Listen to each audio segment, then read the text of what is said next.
इन दिनों दीपा मांझी बहुत चर्चा में।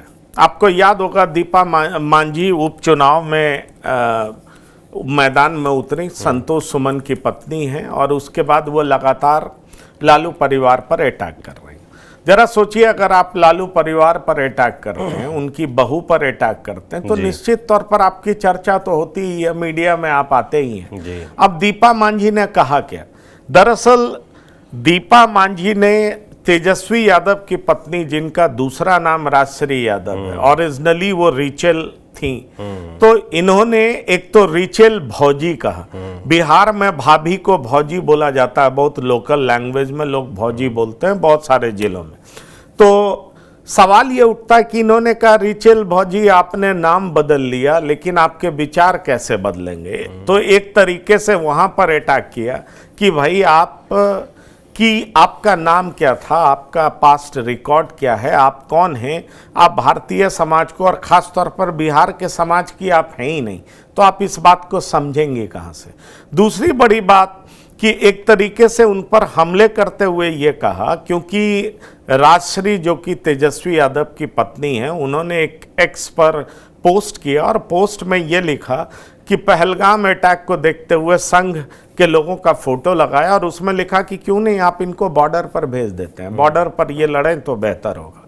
तो बॉर्डर पर लड़ने की उन्होंने हिदायत दी। दीपा मांझी को लगा कि ये बड़ा प्रॉपर मौका है, इस मौके पर क्यों नहीं हम राजश्री को अटैक करें, चूंकि राजश्री तेजस्वी यादव की पत्नी है, भाई विपक्ष के नेता की पत्नी है, पूर्व उप मुख्यमंत्री की पत्नी है, लालू प्रसाद की बहू है, और उन पे आक्रमण कौन कर रही है? तो माफ करिएगा, दीपा मांझी।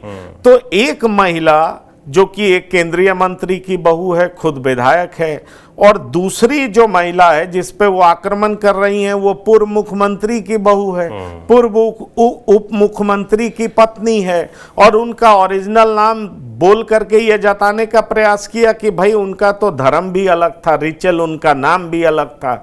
तो इस तरीके से वो हर जगह अटैक कर रही हैं और इससे क्या होता है कि उनको ख्याति मिल रही है। तो एक तरीके से ये भी तरीका होता है कि आप ऐसे लोगों को अटैक करें जिससे मीडिया आपकी बातों को खूब तवज्जो दे, आपको खूब उछाले, आपको मीडिया में बहुत जगह मिले, स्पेस मिले, और इससे आप बड़ी लोकप्रिय होते हैं, आपको लोकप्रियता मिलती है। और दीपा मांझी को मुझे लगता है ये एकदम सही तरीका समझ में आ गया, क्योंकि देखिए संतोष सुमन की कितनी चर्चा होती है। संतोष सुमन भी तो जीतन राम मांझी के बेटे हैं। अगर संतोष सुमन उनकी बहू पर, लालू प्रसाद की बहू पर अटैक करते तो लोगों को रास नहीं आया होता, कि कहा जाता कि भाई एक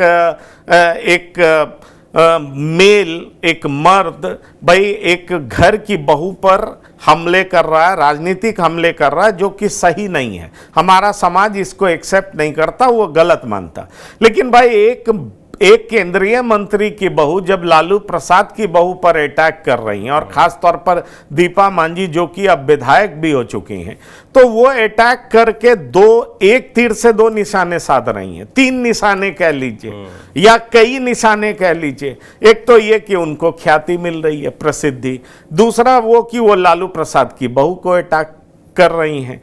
तीसरा ये कि अभी आने वाला विधानसभा चुनाव है, माहौल गर्म होगा, लालू के खिलाफ कैंपेन करना है, ये एनडीए का हिस्सा है, एनडीए का मजबूत हिस्सा है। अगर ये चर्चा करती हैं तो इनका अपना वोट बैंक मजबूत होता है, और काफ़ी चर्चा होगी कि भाई जीतन राम मांझी की बहू ने लालू प्रसाद की बहू को रगड़ दिया, इस तरह की भी चर्चा होगी। तो आप अपने कंस्टिट्यूएंसी को कैसे एड्रेस करते हैं, अपने लोगों में जोश का संचार कैसे करते हैं, ये इस बात पर भी निर्भर करता है कि आप प्रहार किस पर कर रहे हैं। इसीलिए आप देखे होइएगा कि कुछ दिन पहले तेज प्रताप यादव ने एयरफोर्स का ड्रेस पहन लिया और उसके बाद पायलट का ड्रेस पहन लिया, और उन्होंने मोदी जी से अपील कर डाली कि क्यों नहीं हमें विमान उड़ाने की परमिशन दी जाए, क्योंकि मेरे पास भी ये ट्रेनिंग है, पायलट की ट्रेनिंग है, और उसके बाद मैं भी देश की सेवा करना चाहता हूँ, पाकिस्तान को घुटने पर लाना चाहता हूँ। और तब भी दीपा मांझी जो कि जीतन राम मांझी की बहू हैं, उनको एक मौका मिल गया, अपॉर्चुनिटी मिल गई। उन्होंने जिस तरीके से तेज प्रताप यादव पर अटैक किया और उनको जो शब्द यूज किया, मगही यूज किया, सोचिए मगही यूज करने के पीछे मकसद क्या है। जीतन राम मांझी का जो भी वोट बैंक है, जनाधार है, वो मगध में। जीतन राम मांझी गया से आते हैं। अब उन्होंने अपनी भाषा में लिखा तेजू भैया। बर बोलेपन का तो आपको आदत है, आप पहले भी बोलते रहे हैं, लेकिन ये जो आप अपना डिग्री दिखा रहे हैं ये तो फर्जी डिग्री है।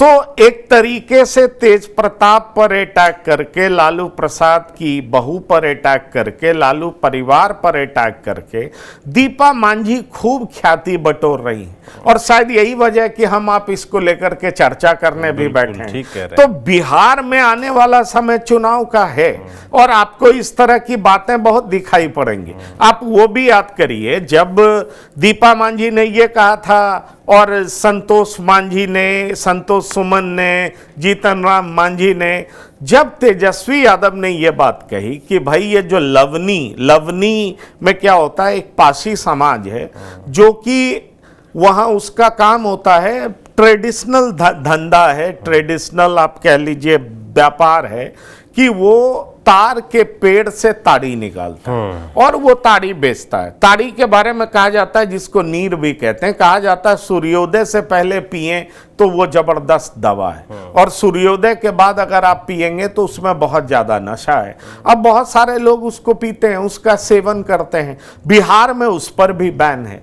तो तेजस्वी यादव ने कहा कि मेरी सरकार आएगी तो मैं इस पर बैन हटा दूंगा, क्योंकि कई लोगों का रोजी रोजगार छिन गया है।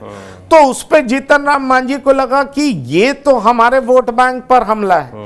और ये कौन कह रहा है? ये वो शख्स कह रहा है जब 16 महीने सरकार में था, उससे पहले जब सरकार में था तो बैन लगवाने में इन्वॉल्व था, कई पेड़ कटवाने में इन्वॉल्व था, और अभी लवनी लेकर के राजनीतिक नाटक कर रहा है कि मेरी सरकार आई तो मैं इस पर से बैन हटा दूंगा। तो समझ लीजिए कि तेजस्वी यादव हर समाज में जा रहे हैं, A to Z की पार्टी बनाने का प्रयास कर रहे हैं और उस प्रयास में तेजस्वी यादव अपना वोट बैंक बढ़ाने का प्रयास कर रहे हैं। क्योंकि तेजस्वी यादव का कंस्ट्रेंट क्या है? तेजस्वी यादव का कंस्टेंट है कि उनका वोट बैंक माई में सीमित रह जाता है। इस बार तेजस्वी यादव का प्रयास है कि इससे आगे बढ़ा जाए, और इससे आगे बढ़ा जाए तो वो कई जाति को साधने का प्रयास कर रहे हैं। लोकसभा चुनाव में आपने देखा कुशवाहा को साधने का उन्होंने प्रयास किया, सफल भी रहे, अभी उसमें सफल भी रहे। अभी देखिए विधानसभा चुनाव में वो कई जाति को साधने का प्रयास कर रहे हैं। कई सारे ऐसे मुद्दे हैं उसको भुनाने का प्रयास कर रहे हैं। उन्होंने महिलाओं के लिए एक राशि का अनाउंसमेंट भी पहले से कर दिया, और इसलिए अब उनकी पार्टी में यह भी कॉन्फिडेंस बढ़ा है कि महिलाएं अब आरजेडी को वोट देंगी। तो दरअसल ये सारे ऐसे मुद्दे हैं जिसको लेकर के तेजस्वी यादव मैदान में उतर रहे हैं।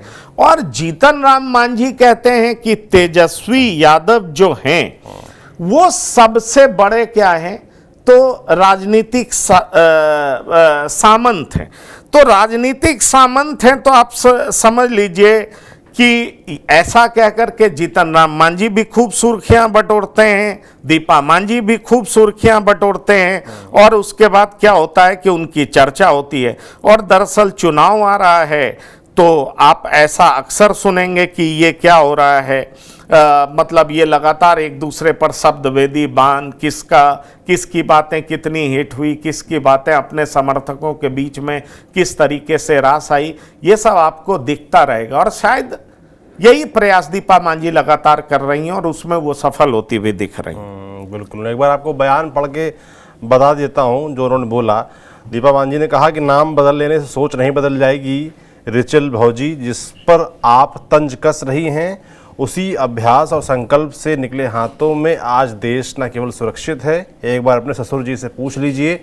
इन्हीं देशभक्तों ने उन्हें पिछले 2 दशकों से ज़्यादा जेल की सैर जो कराई है। तो इस तरीके से लालू यादव पर भी दीपा मांझी ने तंज कसा है और बहुरिया को भी आड़े हाथों लिया है। अब जाहिर सी बात है चुनाव करीब है तो इस तरह की चीज़ें होती रहेंगी, और इसके पीछे की कहानी और इसके मायने, राजनीतिक मायने क्या हैं, वो पंकज जी ने आपको समझाया।